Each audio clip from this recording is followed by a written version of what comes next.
ये पेपर 2 कर रहे हैं हम, और पेपर 1 हो पेपर 2 हो, सीडीपी का सिलेबस एकदम सेम है, हिंदी इंग्लिश का सिलेबस एकदम सेम है, यानी लैंग्वेज का। तो ये जरूरी है कि आप सभी बैठ करके इसको देखें, चाहे आप पेपर 1 के लिए जा रहे हो, पेपर 2 के लिए जा रहे हो। एक प्रॉपर एनालिसिस करेंगे 30 क्वेश्चंस का, और देखेंगे कि क्वेश्चंस कैसे पूछे गए थे, उनको सॉल्व करने की अप्रोच क्या होनी चाहिए। ठीक है बात, चलिए फटाक से शुरू करते हैं। 27-28 नंबर जो लोग आगे बढ़ा के देखते हैं उनको मैं बता दूं, आपका 27-28 नंबर के जो लास्ट तक आते क्वेश्चन है 2-3, वो अच्छे क्वेश्चन इन्होंने इस बार पूछे हैं, तो उसको भी आप जरूर देख के चलेंगे। पोल आपको साथ साथ मिलेगा हर एक क्वेश्चन का। ठीक है, तो अगर आप लाइव देख रहे हैं, बाल विकास एवं शिक्षण शास्त्र 30 नंबर का ये आता है, पेपर 1 हो पेपर 2 हो। जो पुराने टीचर्स भी इस बार एग्जाम दे रहे हैं सीटेट का, जो लोग जॉब में हैं ऑलरेडी, तो आराम से ऐसा मत सोचिएगा कि पहले ही दिन जब आप पेपर एनालाइज करें सब कुछ आपको एकदम से पहले से पता होगा। बस समझते जाइए कि पूछना क्या चाह रहा है, पढ़ें कैसे, क्वेश्चन को सॉल्व कैसे करें, पेडागोजी को पढ़ने की अप्रोच हमें डेवलप करनी है कुल मिलाकर के। ये आपके फ्री नोट्स हैं सीडीपी के, जो आपको डिस्क्रिप्शन बॉक्स में लिंक मिल जाएगा। Hindi, English, maths, pedagogy, EVS, इन सब के आपको नोट्स आपको फ्री वाले भी मिल जाएंगे। अगर आप बैच में नहीं है तब भी ये पढ़ सकते हैं, आपको मदद करेंगे बहुत ज्यादा। चलिए पहले क्वेश्चन से शुरुआत करते हैं। Which of these statements would advocate of progressive education agree with? मतलब क्या है? प्रगतिशील शिक्षा के हिमायती इनमें से किस कथन से सहमत होंगे? यानी वो लोग जो एडवोकेट्स हैं, यानी क्या करते हैं, एडवोकेट करते हैं, वकालत करते हैं किसकी? प्रोग्रेसिव एजुकेशन की, यानी प्रगतिशील शिक्षा की, चाइल्ड सेंटर्ड एजुकेशन की, जहां बच्चा एक्टिव है, लर्निंग बाय डूइंग होती है, जिसकी बात जॉन डुई करते हैं आपके, है ना, कि बच्चे को वो education is life itself, actively सीखे, बच्चा कुछ करके सीखे, पैसिव ना रहे, निष्क्रिय ना रहे। ठीक है, तो अब ये जो लोग जो इस बात को मानेंगे कि शिक्षा को प्रोग्रेसिव होना चाहिए, यानी प्रोग्रेसिव एजुकेशन की जो बात करेंगे, ये जमानों से आता रहा है, आता रहेगा, कोई भी इसको चेंज नहीं कर सकता। 4 से 5 क्वेश्चन आते हैं child centred and progressive education के। असर्शन रीजन जो कथन और कारण के हैं 6 क्वेश्चन है इस बार। ठीक, तो पूछा जा रहा है कि प्रगतिशील शिक्षा के हिमायती इनमें से किस कथन से सहमत होंगे? प्रगतिशील शिक्षा का मतलब सिंपल है, बच्चे के हित में, लर्नर सेंटर्ड है, बच्चे को सेंटर में रखेगी। ठीक, तो पहला ऑप्शन है children are a distinct life stage that hold importance because of what they would become as adults rather than what they are as children। मतलब बचपन एक अलग जीवन चरण है जिसमें बच्चे के रूप में वे क्या हैं, इसके बजाय इस बात पे ध्यान देना है कि वो वयस्क के रूप में क्या बनेंगे, ज्यादा महत्व रखता है। प्रेजेंट लाइफ के लिए सिखाती है, जो प्रोग्रेसिव एजुकेशन है वो वास्तविक जीवन या वर्तमान जीवन के लिए सिखाता है, ना कि ये कि ये बड़े होके क्या बनेंगे उस पर जोर दो बजाय कि आज के। तो ये तो हो जाएगा गलत। एलिमिनेट करते जाएंगे ऑप्शंस, जो जो गलत है उनको हटाते जाएंगे। Children are naturally good and society corrupts them. बच्चे तो अच्छे ही होते हैं, बस समाज है जो उन्हें करप्ट कर देता है। कुछ आपको लग रहा होगा हाँ सच है बात, बट ऐसे सच जो हैं सब्जेक्टिव सच होते हैं, ये कोई बहुत ऑब्जेक्टिव सच नहीं है, ये कोई बहुत ही ऐसी फैक्चुअल बात नहीं है कि समाज ही करप्ट कर रहा है और बच्चे तो अच्छे ही होते हैं। ये लॉजिक की इसमें थोड़ी सी कमी है, ये फिलोसॉफिकल बात ज्यादा लग रही है हमें। तो ऐसा भी नहीं कहती आपकी जो प्रगतिशील शिक्षा है, वो तो कह रही है समाज के लिए सिखाइए, सामाजिक समस्याओं को सॉल्व कर सके बच्चा, उसके लिए सिखाइए, ग्रुप में सीखे बच्चा। ठीक, तो ये भी गलत हो जाएगा। Children are naturally uncivilised and socialisation is necessary to make them moral human beings. के बच्चे जो हैं वो स्वाभाविक रूप से असभ्य ही होते हैं, उन्हें तमीज तो होती नहीं है, हम ही सिखाएंगे उनको तमीज शिक्षा के माध्यम से। तो बच्चे के बारे में या उसके पेरेंट के बारे में आपको पेडागोजी में एक सिंपल रूल ध्यान रखना होता है, बच्चे में कमी नहीं निकालनी है, बच्चे के माँ बाप में कमी नहीं निकालनी है, बच्चे के एनवायरमेंट में कमी नहीं निकालनी है। आपको बेहतर आप क्या कर सकते हैं एज अ टीचर, उसकी रिस्पॉन्सिबिलिटी लेनी है। ठीक है बात, तो इस बात को हम ध्यान रखेंगे। और आपका कोई भी जवाब बच्चे के हित में होना चाहिए, ना कि उसके अगेंस्ट। तो ये सारे जवाब बच्चे के अगेंस्ट जा रहे हैं। ठीक, चिल्ड्रन और बच्चे के हित का मतलब ये नहीं कि समाज के अगेंस्ट होगा, आपको बैलेंस भी करना है दोनों चीजों को, कि ये नहीं कहते कि समाज करप्ट कर रहा है। फोर्थ ऑप्शन ही बचता है, तीनों हट गए, कि जो बच्चे हैं वो अनसिविलाइज्ड होते हैं, ये तो हम नहीं मान के चलेंगे कि वो तो असभ्य ही पैदा होते हैं। किसने कह दिया भाई? वो जो आपसे देख रहे हैं, सीख रहे हैं, बहुत सारी एक्टिविटीज मिलके जो है वो एक्ट करेंगे। तो fourth option is the right answer, यही बचता है, क्योंकि बिना पढ़े भी हम समझ सकते हैं, क्योंकि 3 तो हट ही गए, है ना, ये तो तीनों ही हट गए। Children are born in a social, यानी एक सामाजिक, सांस्कृतिक, social, cultural, economic context and this background influences their development. यानी बच्चे एक सामाजिक, सांस्कृतिक, आर्थिक संदर्भ में पैदा होते हैं और यह पृष्ठभूमि उनके विकास को प्रभावित करती है। यानी बच्चा जब पैदा हुआ है तो एक समाज में हुआ होगा, एक सोसाइटी होगी, वो अगर भारत के किसी गांव में पैदा हुआ है तो वहां एक तरह का माहौल होगा, अगर वो अमेरिका के किसी शहर में पैदा हुआ है तो एक अलग तरह का माहौल होगा, वो अफगानिस्तान में पैदा हुआ है तो समाज अलग तरह का होगा, उसी तरह से संस्कृति भी अलग तरह की होगी। इकोनॉमिक कॉन्टेक्स्ट बहुत मैटर करेगा। अगर मान लीजिए सेम देश में भी है बच्चा, तब भी अगर उसकी आर्थिक स्थिति बहुत खराब है, डिसएडवांटेज या कहेंगे कि डेप्राइव्ड, वंचित समूह से है, तो उस केस में भी आर्थिक स्थिति का बहुत ज्यादा प्रभाव पड़ेगा बच्चे के विकास पे, इवन आईक्यू स्कोर्स तक पे प्रभाव पड़ता है लॉन्ग टर्म में। And this background influences their development. मतलब ये जो बैकग्राउंड है कि वो किस समाज में पैदा हुए हैं, किस संस्कृति में, क्या आर्थिक स्थिति है उनकी, ये सब बच्चे के विकास को प्रभावित करेगा। भाई ठीक से खाना मिलेगा भी या नहीं, पोषण ठीक से मिलेगा कि नहीं, शिक्षा ठीक से मिलेगी कि नहीं, उस समाज में क्या लड़कियों की क्या स्थिति है, कैसा समाज है, क्या त्योहार मनाता है, क्या पढ़ता क्या है, तो ये सब चीज प्रभावित करेंगी बच्चे के विकास को कि वो कैसे डेवलप होगा। ये बात एकदम सही है। तो प्रोग्रेसिव एजुकेशन यही कह रही है कि आप सोसाइटी, कल्चर, प्रेजेंट लाइफ के लिए सिखाइए, ये सारी बातें कर रही है, ना कि बाकी सब। ठीक है, तो एक ही ऑप्शन यहां सही बचता है।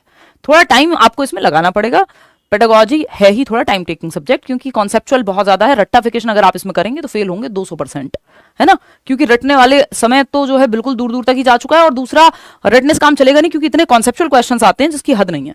अब क्वेश्चन नंबर 2 देख लीजिएगा एक बार, इसमें थोड़ा सा आपको पढ़ने में समस्या मेरे ख्याल में हो सकती है, क्योंकि बहुत छोटा लिखा हुआ है, बट हम पेपर से करते हैं सॉल्व तो हमें आसानी लगता है कि पेपर वाला फील थोड़ा सा आता है, नहीं तो आगे से इसको टाइप करा देंगे।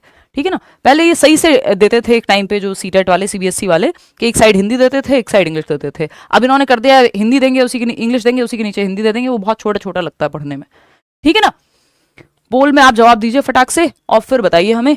ये लॉगिन इसमें करना ही पड़ेगा, इसमें परसेंटेज का पता नहीं लग रहा कि कितने लोग कौन सा जवाब दे रहे हैं। खैर, changes in emotion, self perception and interpersonal relationships with families, peers and friends are studied under dash domain of development. विकास के डैश आयाम में, यानी विकास के किस आयाम में, आयाम के तहत भावनाओं यानी इमोशंस, आत्मधारणा, सेल्फ का कॉन्सेप्ट, मैं कौन हूं, परिवार, साथियों यानी दोस्त, सेम उम्र के लोग के साथ पारस्परिक संबंधों में परिवर्तन का अध्ययन किया जाता है।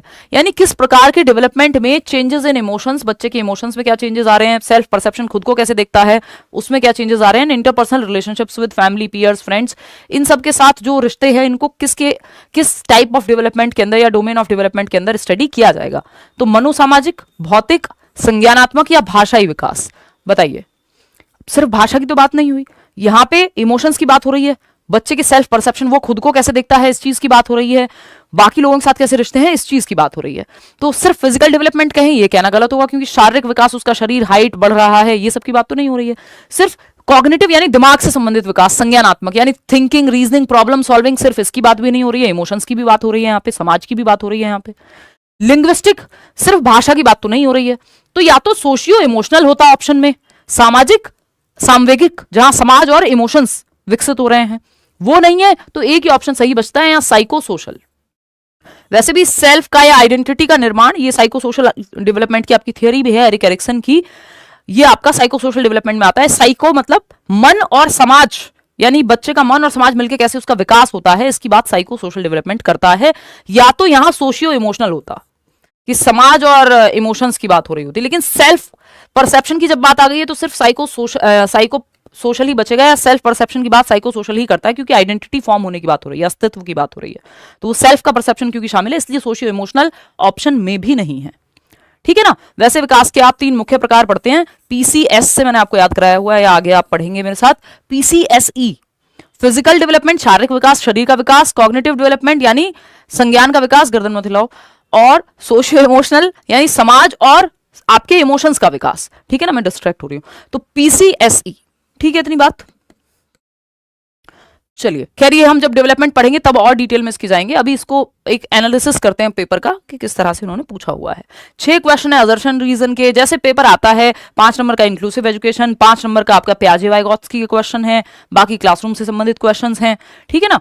तो नेक्स्ट क्वेश्चन है the behaviours, interests, attitudes, skills and personality traits that a culture considers appropriate for a specific gender are referred to as dash and are dash।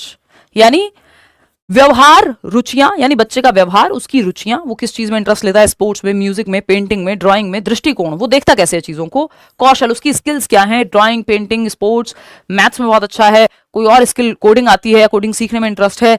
और व्यक्तित्व लक्षण जिन्हें एक संस्कृति विशिष्ट जेंडर के लिए उपयुक्त मानती है, यानी बच्चे का इंटरेस्ट किस चीज में होगा, उसका इंटरेस्ट ड्राइंग में होगा कि पेंटिंग में होगा कि उसका स्पोर्ट्स में होगी रुचि, किस चीज में रुचि होगी बच्चे की, तो उसके इंटरेस्ट, उसका एटीट्यूड कैसा होगा किसी चीज को लेके, स्किल्स क्या होंगी उसकी, खाना बनाना आता होगा कि नहीं आता होगा।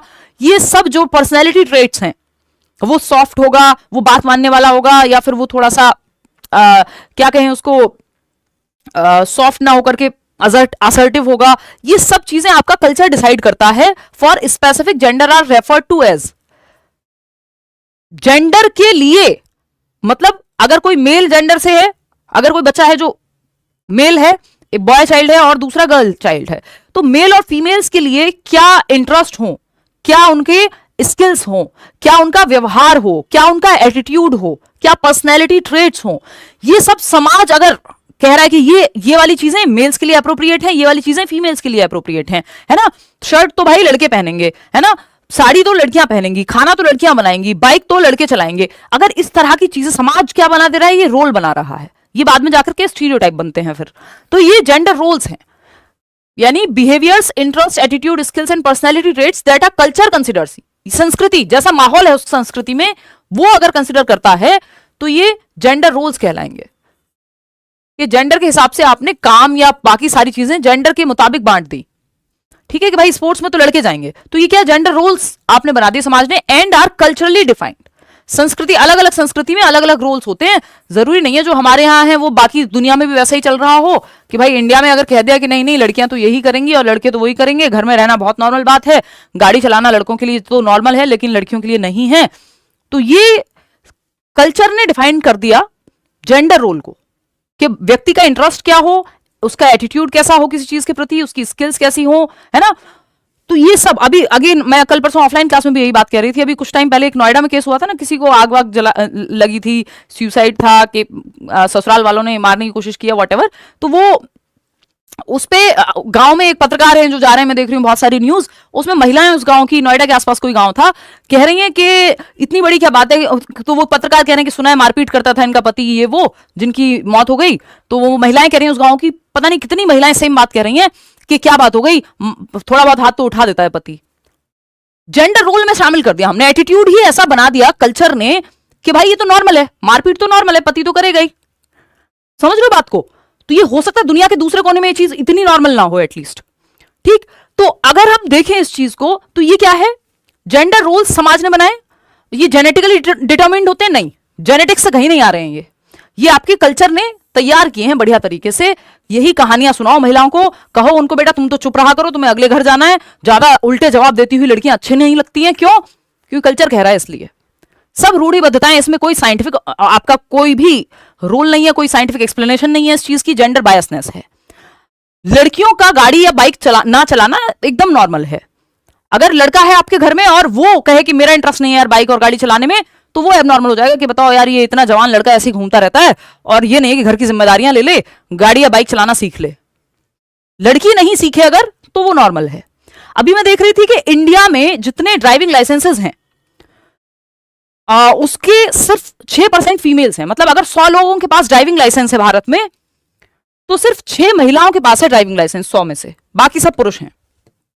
अदर जेंडर का डेटा इसमें है नहीं, है ना। तो अगर मेल फीमेल में बांट दे मान लीजिए, तो 100 यदि ओवरऑल टोटल लाइसेंस जो है ड्राइविंग लाइसेंस गाड़ी चलाने के वो 100 हैं, तो ये मान लो आप कि 94 मेल्स के पास हैं और सिर्फ 6 हैं जो फीमेल्स के पास हैं।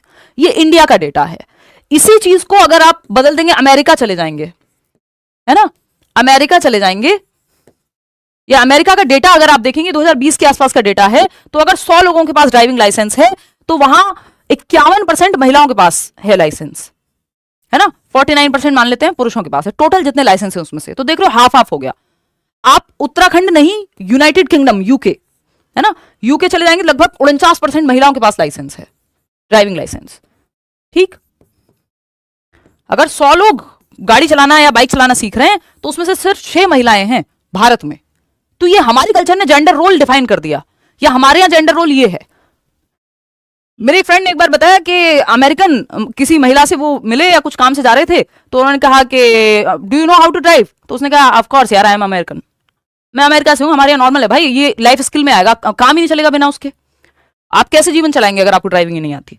तो ये बेसिकली कहां से आया, महिलाओं और पुरुषों के लिए, कल्चर से, कि समाज ने कि कैसा एटीट्यूड हो, कैसे कपड़े पहने, कितनी सहजता से चलें, क्या वो काम क्या चूज करें, अगर लड़की स्पोर्ट्स में है या फोर्सेस में है तो वो उतनी प्रेफरेबल नहीं है जितनी जो है टीचर की डिमांड। देखो आप मार्केट में, शादी के मार्केट की बात कर रही हूं मैं, तो वहां शादी के मार्केट में सबसे ज्यादा पता चलता है ना स्टीरियोटाइप कितना घुसा हुआ है आपके देश में या आपकी संस्कृति में।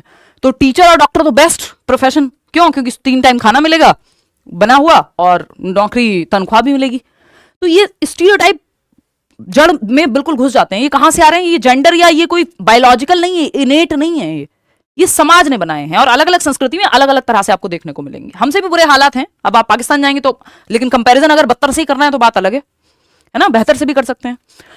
तो कहानी ये है, हर एक देश की और हर एक कल्चर की अपनी खामियां और अच्छाइयां तो होती हैं, बट कुल मिला के बात यह है कि ये जो स्किल्स के क्या किसको करना आए, एटीट्यूड कैसा हो किसी व्यक्ति का, इंटरेस्ट, पर्सनैलिटी, बेसिक सी चीज के कितने लोग, अगर एक क्लास में पार्टिसिपेट करने को कहा जाए, किसी क्वेश्चन पे हाथ उठाने को कहा जाए तो महिलाएं हाथ भी कम उठाती हैं। तो इतना हमने जो है कल्चर ने कहीं ना कहीं जेंडर की भूमिकाएं बांधी हुई है कि जेंडर से काम को जोड़ दिया। जबकि झाड़ू लड़का लगाए कि लड़की लगाए, हाउ डज इट मैटर, झाड़ू को थोड़ी फर्क पड़ता है, झाड़ू को तो भाई सफाई करनी है बस, कोई भी करे। तो ये जो जेंडर रोल्स हैं या कल्चरली डिफाइंड रोल्स हैं, ये आपकी जब कल्चर डिसाइड कर रहा है कि कैसे सोचें, क्या खाएं, क्या पढ़ें, ये सब जेंडर आइडेंटिटी नहीं है। आइडेंटिटी है आप कैसे महसूस करते हैं खुद में। जेंडर आइडेंटिटी तो ये है नहीं, जेंडर रोल्स हैं और ये जेनेटिकली डिटरमिन्ड नहीं होते, समाज बनाता है।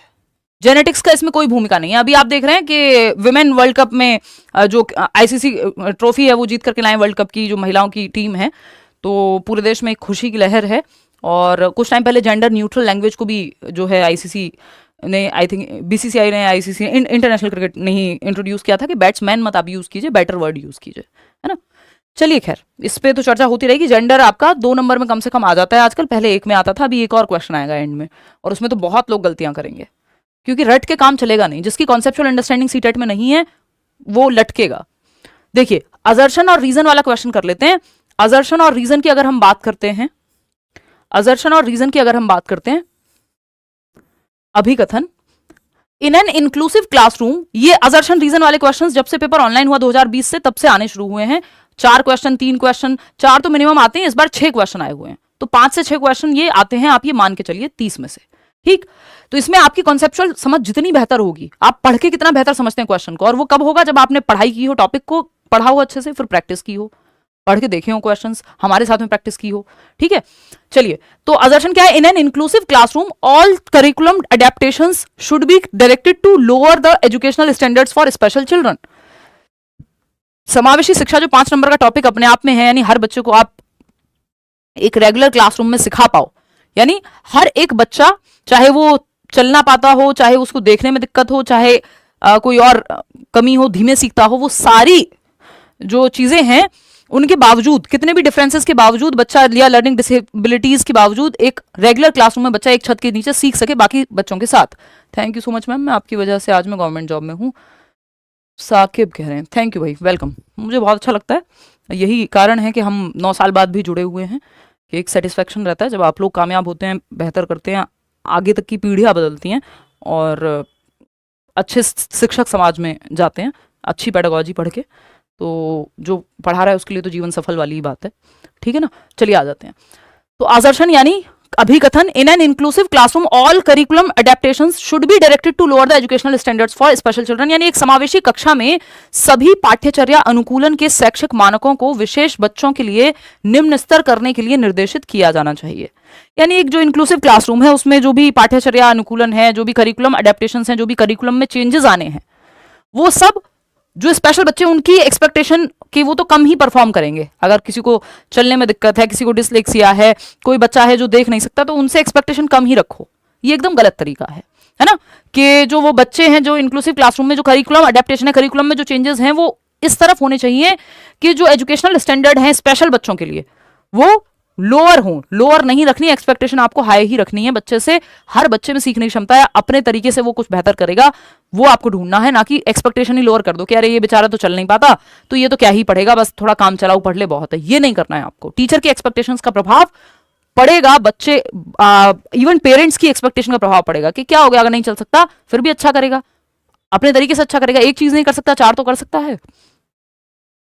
रीजन क्या है इसका? तो ये एक तो फॉल्स है अपने आप में, ये बात ही, ये एकदम फॉल्स स्टेटमेंट है। इसमें पहले यही करना होता है कि पहले आप असर्शन चेक करते हैं कि ये स्टेटमेंट सही है कि नहीं, फिर इसका रीजन चेक करते हैं, फिर चेक करते हैं दोनों एक दूसरे के लिए सही है कि नहीं। Special children do not have any potential for learning in main stream classroom, यानी जो विशेष बच्चे होते हैं उनको मुख्य धारा की कक्षा में सीखने की कोई संभावना ही नहीं है कि वो रेगुलर स्कूल सिस्टम में सीख पाए। उनको तो स्पेशल बच्चों को तो स्पेशल स्कूल में भेजो, यानी ब्लाइंड है अगर कोई बच्चा तो उसको ब्लाइंड स्कूल में भेजो, विजुअली इंपेयर्ड है बच्चा तो विजुअली इंपेयर्ड या ब्लाइंड स्कूल है वहां देहरादून में इसका एक एग्जाम्पल है तो वहीं भेजो। ये गलत तरीका है कि एक बच्चा है जो चलने में दिक्कत है तो उसको उसके लिए एक अलग, जो बच्चा है डेफ और डम्ब है जो सुन नहीं सकता, मूक बधिर जिसको बोलते हैं या बोल नहीं सकता, तो उनको अलग स्कूल में भेजो। ये गलत तरीका है, स्पेशल स्कूल की जरूरत नहीं है। मतलब ऐसा नहीं है कि वो कंपलसरी होना चाहिए, इंक्लूसिव एजुकेशन में सीख सकता है बच्चा, जरूरत है ठीक है, वो आप जा सकते हो, बने हुए हैं स्कूल्स, लेकिन एक रेगुलर स्कूल सिस्टम में डिफरेंट एबिलिटी वाला बच्चा सीख सकता है, जो दिव्यांग बच्चा है वो भी सीख सकता है। तो विशेष बच्चों को मुख्य धारा में नहीं सिखा सकते, मेन स्ट्रीम नॉर्मल स्कूल में नहीं सिखा सकते, ये कहना गलत होगा। तो दोनों ही बातें गलत हैं। ए ऑप्शन जो फर्स्ट ऑप्शन है number 1, both A and R are false, दोनों ही बातें गलत हैं। तो रीजन को तो क्या ही टेस्ट करें, है ना, दोनों ही स्टेटमेंट अपने आप में रॉन्ग है। आगे बढ़ेंगे। As per Jean Piaget's theory of cognitive development, पियाजे आ गए, 4 से 5 क्वेश्चन पियाजे और वाइगॉत्स्की मिलाकर के आपके पूछे जाते हैं, हर बार पूछे जाते हैं, लगातार पूछे जाते हैं। तो आप सवाल पढ़ेंगे फटाक से और जवाब देने की कोशिश करेंगे। पोल में आपको मिल ही रहा है पोल, ठीक। तो एज पर जीन पियाजे, अगली बार इसको टाइप करा देंगे क्वेश्चन को, ऐसे पढ़ने में आपको समस्या हो रही है मेरे ख्याल में। As per Jean Piaget's theory of cognitive development, संज्ञानात्मक विकास या इंटेलेक्चुअल डेवलपमेंट या बुद्धि का विकास कैसे होता है, इस पे पियाजे ने थियरी दी है। तो उसके अनुसार previous knowledge doesn't play any role in the process of learning, यानी जो पूर्व ज्ञान होता है सीखने की प्रक्रिया में उसकी कोई भूमिका नहीं है, यानी बच्चे को जो पहले से आता है, जो उसके अनुभव है, उनका कोई रोल नहीं है, ऐसा पियाजे नहीं कहते। वो कहते हैं जो बच्चे को आता है, जो भी अनुभव वो लेकर के आया है, वो नन्हा वैज्ञानिक है, लिटिल साइंटिस्ट है बच्चा, जो करके सीखेगा एक्टिविटी अपने अनुभव से। ये कहना है अनुभव इंपॉर्टेंट नहीं है, तो हटा दो इसको।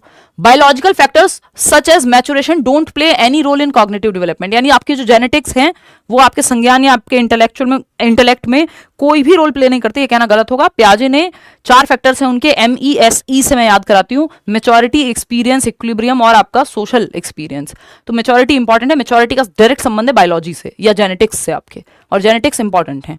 Learning experiences depend on children's current level of cognitive functioning, जो सीखने के अनुभव है वो बच्चों के संज्ञानात्मक क्रियाओं के वर्तमान स्तर पर निर्भर करेंगे, यानी बच्चा किस स्टेज में है, कितनी उम्र का है, उस तरह के एक्सपीरियंसेस उसको दिए जाएंगे कि उसका संज्ञान का विकास, उसकी बुद्धि का विकास किस हद तक हुआ है, उस तरह के अनुभवों से फिर वो सीखेगा। बात सही है। मेमोराइजेशन, रट्टाफिकेशन, ये सब नेगेटिव टर्म्स हैं कि अनुभवों के माध्यम से याद करा दो, बस रट्टे लगवा दो, नहीं। तो एक ही ऑप्शन सही है जो कि थर्ड है, बच्चे के हित में भी है कि वो अनुभव से सीख रहा है अपनी उम्र के अनुसार। यानी 10वीं क्लास के बच्चे को आप ग्रेजुएशन का मटेरियल नहीं पढ़ाते, या तीसरी कक्षा के बच्चे को 8वीं क्लास का सिलेबस क्यों नहीं पढ़ा रहे हैं, क्योंकि अभी वो अपनी कॉग्निटिव स्टेज में नहीं है, उस स्टेज में नहीं है, जिस उस चीज के लिए मैच्योर नहीं है, उस सिलेबस के लिए मैच्योर नहीं है, और सिलेबस आपका एज अप्रोप्रिएट बनाया जाता है। लेव वाइगॉत्स्की व्यूज कॉग्निटिव डेवलपमेंट, अब पूछा है पियाजे की बात हो गई, वाइगॉत्स्की कैसे देखते हैं संज्ञानात्मक विकास को, फटाफट से बताओ। जब बात वाइगॉत्स्की की आती है तो मैं कहती हूँ 3 चीजों से जवाब निकल जाएगा। SCL, सिंपल, आप ये शॉर्ट ट्रिक याद रख सकते हो। S फॉर सोसाइटी, भाई समाज की बात करेंगे कि सोशियो कल्चरल अप्रोच इनकी थियरी का ही नाम है, समाज, संस्कृति और भाषा, ये 3 चीजें सबसे ज्यादा महत्वपूर्ण हैं वाइगॉत्स्की की थियरी में, दिमाग के विकास के लिए, संज्ञानात्मक विकास के लिए। दोनों पियाजे वाइगॉत्स्की संज्ञान के विकास की ही बात करते हैं, ठीक है। तो Lev Vygotsky views cognitive development as effective adoption to the environment process, collaborative process है, इंडिविजुअल एक्टिविटी है, यूनिफाइड एक्टिविटी है। देखो ये इंडिविजुअल एक्टिविटी की बात तो नहीं करेंगे, समाज, कल्चर, ग्रुप में सीखने की बात करेंगे, भाषा के माध्यम से सीखने की बात करेंगे, तो ये तो हट जाएगा। कोलैबोरेटिव होगा या तो, या फिर यूनिफाइड होगा, अभी देखेंगे। Effective adoption to the environment process, environment की बजाय समाज की बात करते हैं वाइगॉत्स्की, ठीक है। पर्यावरण में तो पेड़ पौधे ये सब भी हो सकते हैं, जिसकी बात पियाजे ज्यादा करेंगे, समाज की बात वाइगॉत्स्की ज्यादा करेंगे, ठीक है। तो अ यूनिफाइड प्रोसेस इसलिए नहीं होगा क्योंकि पता नहीं है हमें किस चीज का यूनिफाइड प्रोसेस, कौन सा एकीकरण, समाज का, एनवायरमेंट का, किसका। तो जब हमारे सामने इससे बेहतर ऑप्शन अवेलेबल है कि कोलैबोरेटिव प्रोसेस है समाज और संस्कृति की, यानी बच्चा ग्रुप में सीखेगा एक दूसरे के साथ। हम एक दूसरे से कहानियां सुन के सीखते हैं, दादी नानी की कहानियों से हम बहुत कुछ सीखते हैं, तो सहयोग करके सीखता है बच्चा, ग्रुप में सीखता है, ऐसी बात वाइगॉत्स्की करते हैं। तो second option is the right answer. आगे बढ़ेंगे 7th क्वेश्चन पे। While proposing the relationship between language and thinking process, लेव वाइगॉत्स्की, देखना इसको एक बार, हाँ, while proposing the relationship between language and thinking, भाषा और विचार के बीच में जब रिश्ते की बात आती है, ये रिश्ता क्या कहलाता है बताइए वाइगॉत्स्की के अनुसार। वो भाषा और विचार को कैसे देखते हैं, भाषा और सोच की प्रक्रिया या चिंतन प्रक्रिया, भाषा और विचार के बारे में वाइगॉत्स्की क्या सोचते हैं। देखिए पियाजे क्या कह रहे हैं, क्यों बताऊं, जब पढ़ेंगे तब बताऊंगी। ये बहुत ज्यादा पूछे जाने वाला सवाल है कि लैंग्वेज पहले आई कि विचार पहले आया, यानी पहले बच्चा बोलना सीखता है कि पहले वो सोचना सीखता है ना। तो इसमें अलग अलग लोगों के अलग अलग विचार हैं, पियाजे अलग कहते हैं, वाइगॉत्स्की अलग कहते हैं। वो हम जब करेंगे डिस्कशन आगे चल के तब बात करेंगे। Independent domain which is not related to cognition, नहीं, वाइगॉत्स्की ये नहीं कह रहे। वाइगॉत्स्की जब सोसाइटी, कल्चर और लैंग्वेज की बात कर रहे हैं तो ये तो 3 महत्वपूर्ण चीजें हैं बच्चे के संज्ञानात्मक विकास में, तो लैंग्वेज तो महत्वपूर्ण है। तो ऐसा तो नहीं है कि दिमाग के विकास में लैंग्वेज का कोई रोल नहीं है। Cultural tool which facilitates cognition in multiple ways, हाँ, वाइगॉत्स्की ये कहते हैं कि जो भाषा है वो मनुष्य का एक काफी इंपॉर्टेंट टूल है, एक इंपॉर्टेंट यंत्र है जिसके माध्यम से वो अपनी समझ का विकास कर सकता है, अपने दिमाग का विकास कर सकता है, चाहे वो कहानियां पढ़ के हो। भाषा के माध्यम से तो मैं और आप भी अभी बात कर रहे हैं, तो संज्ञान के विकास के लिए भाषा बहुत महत्वपूर्ण है, ऐसा वाइगॉत्स्की कहते हैं। ईगोसेंट्रिक स्पीच की बात वाइगॉत्स्की नहीं करते हैं, पियाजे करते हैं, तो ये तो हट जाएगा। हिंड्रेंस है डेवलपमेंट में, प्रॉब्लम क्रिएट करती है भाषा, ऐसा नहीं है, वो भाषा के सपोर्ट में है, अगेंस्ट नहीं है। तो सेकंड ऑप्शन ही एकमात्र पॉजिटिव उत्तर यहां बचता है। क्वेश्चन नंबर 8 देखिएगा, विच of the following is an example of a performance goal orientation. अगर आपने मेरी मैराथन सेशंस भी देखे होंगे यूट्यूब पे तो आपको पता है कि मैं करा के चलती हूँ, और जो 3 इडियट्स का एग्जांपल है, बहुत लोग अभी उसको जो है यूज करते हैं, ये हम सालों से कर रहे हैं यूज, कि 3 इडियट्स में वो रेंचो और आपका जो बाकी के 2 लोग हैं, राजू रस्तोगी और जो उसका दोस्त है चतुर, हाँ दोस्त नहीं है वो, तो इन तीनों का एग्जांपल हम परफॉर्मेंस गोल ओरिएंटेशन 3 प्रकार की होती है, यानी मोटिवेशन का जो सेंटर है वो 3 प्रकार का हो सकता है। एक परफॉर्मेंस, लक्ष्य अभिविन्यास जिसको हम बोल रहे हैं, दूसरा होता है आपका फेलियर अवॉइडेंस, यानी किसी तरह से बस पास हो जाएं, जैसा वो राजू रस्तोगी की स्थिति थी उस मूवी में। परफॉर्मेंस है कि फर्स्ट आना है, चाहे रट्टा लगाना पड़े, जैसे वो आपका चतुर था कि चमत्कार को बलात्कार बोल रहा था, तो वो रट्टाफिकेशन है, बस परफॉर्म करना है, किसी भी तरह से फर्स्ट आ जाए, रट के आए, किसी से चीट करके आए, वॉट एवर।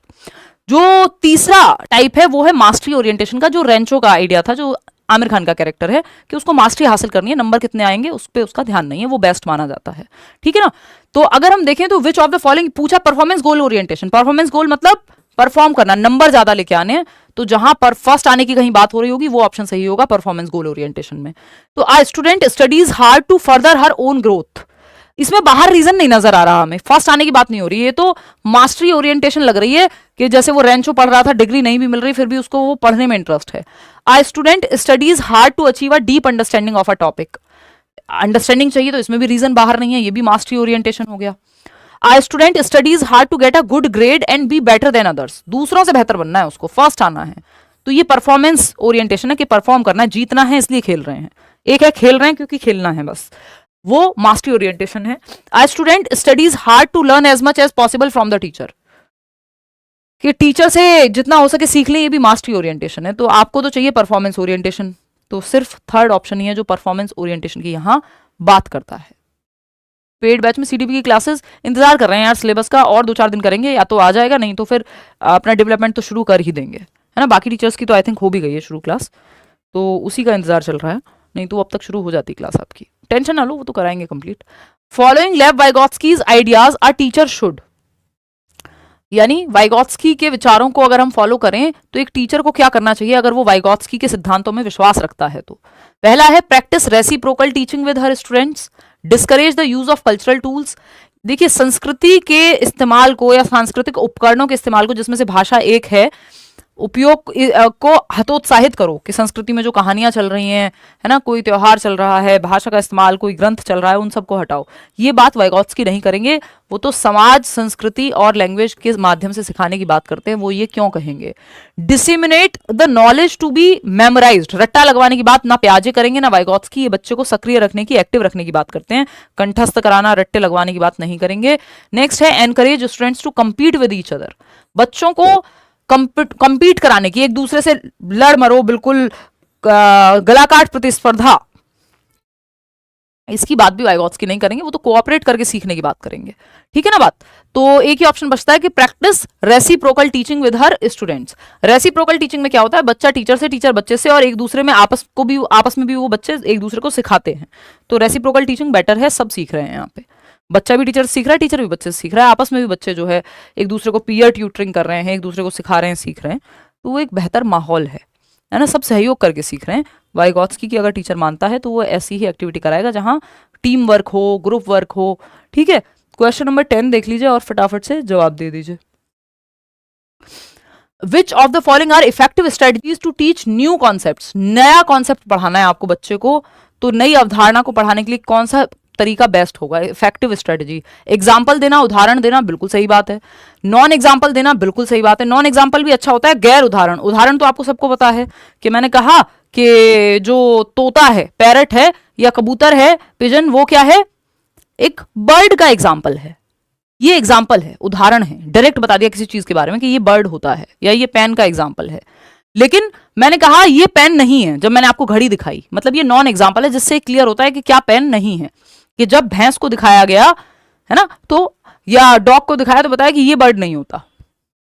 तो एक एग्जाम्पल जो डायरेक्ट उस चीज के बारे में बताए, नॉन एग्जाम्पल जो क्लियर करे, उससे संबंधित नहीं है लेकिन क्लैरिटी आ जा रही है आपको कॉन्सेप्ट में।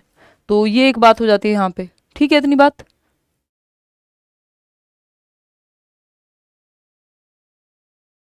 लेट्स लर्न से जॉब आसान हुई आपकी फैमिली के लिए, दिल से दुआ निकलती है। मेरी बेटी और हम आपके और आपके पापा मम्मी के लिए दिल से दुआ करते हैं। धन्यवाद जी।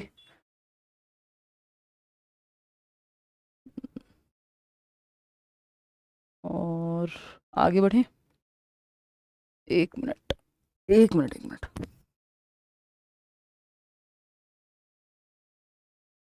चलिए, तो कोशिश रहेगी अब डेली या हर 2 दिन में एक एक सेशन करते रहें यूट्यूब पे भी। और गैर उदाहरण प्रस्तुत करना, अवधारणाओं के बीच संबंधों के बारे में सोच को बढ़ावा देना, यानी promoting thinking about relationship amongst concepts, यानी एक कॉन्सेप्ट का दूसरे कॉन्सेप्ट से क्या रिश्ता है, जोड़ करके समझाना, कनेक्ट करके पढ़ाना, बिल्कुल ठीक है, जो हम भी करते हैं। Giving a definition and encouraging students to rote memorise it. रट्टे लगवाने की बात प्याजे वाइगॉत्स्की कभी नहीं करेंगे। ये रचनावादी लोग हैं, कंस्ट्रक्टिविस्ट हैं, बच्चे को एक्टिव रखने की बात करते हैं, मीनिंगफुल लर्निंग की बात करते हैं, रियल लाइफ से जोड़ने की बात करते हैं, ना कि रोट लर्निंग की बात करेंगे। देखिए, एक होती है रोट लर्निंग, रटंत विद्या, दूसरी है मीनिंगफुल लर्निंग, जो रियल लाइफ से जुड़ के अर्थपूर्ण अधिगम बनेगा। तो आप रटंत विद्या से दूर रहेंगे थोड़ा सीटेट में, तभी आपका काम बन पाएगा। रटने को अच्छा नहीं मानना है, जो कि होता भी नहीं है। तो फर्स्ट, सेकंड और थर्ड ठीक है, फोर्थ खराब है यहाँ पे। तो फर्स्ट, सेकंड और थर्ड जो है आपका वो फोर्थ ऑप्शन में है। तो ऑप्शन 4 जो है आपका वो करेक्ट हो गया। कि आप परिभाषा देना और याद करवाना बहुत अच्छा तरीका नहीं है। इसके अलावा बाकी सब सही है कि गैर उदाहरण भी दो, उदाहरण भी दो, और कॉन्सेप्ट के बारे में एक दूसरे के साथ, जो एक टॉपिक का दूसरे टॉपिक से क्या रिश्ता है उससे कनेक्ट कराओ। 11 नंबर क्वेश्चन है, in which of the following method teacher and student interchange their roles? यानी बच्चा टीचर को भी एक्सप्लेन कर सकता है, टीचर भी बच्चे को एक्सप्लेन कर सकता है। हो सकता है टीचर कहे अच्छा मुझे ये कॉन्सेप्ट के बारे में बताओ, तो फिर वहां बच्चा टीचर बन गया और टीचर बच्चा। In which of the following method teacher and student interchange their roles? अपने जो रोल्स हैं, उनकी भूमिकाएं हैं, वो बदल लेते हैं, विनिमय करते हैं। कि अब टीचर जो है वो स्टूडेंट को समझाता है जनरली, बट अभी रेसिप्रोकल टीचिंग में स्टूडेंट है जो टीचर को समझा रहा है। ठीक है, तो ये रेसिप्रोकल टीचिंग कहलाता है, वाइगॉत्स्की का ही कॉन्सेप्ट है, इसमें कुछ भी ऐसा नया नहीं है।